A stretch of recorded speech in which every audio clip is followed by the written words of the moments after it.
everyone! So, dito ako ngayon sa Haverig. So, I'm on holiday for a couple of days.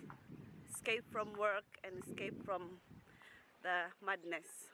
So, yan. Ito yung view ko ngayon, guys. Yan.